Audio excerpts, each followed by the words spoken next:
Okay, ni 3 perkara yang pembeli baru biasanya kata tak tahu. First, tak tahu untuk kena bayar deposit untuk pindah masuk barang.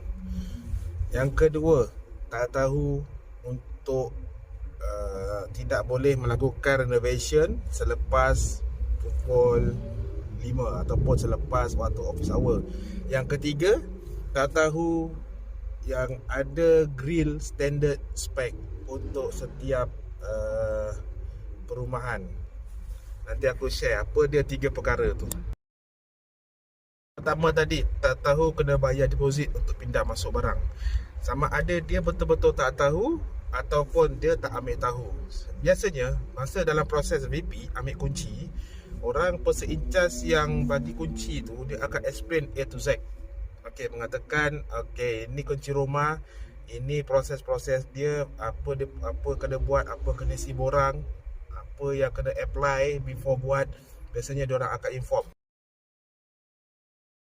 Poin kita yang kedua, tak tahu tak boleh lakukan sebarang ubah suai selepas waktu bekerja ataupun untuk waktu malam.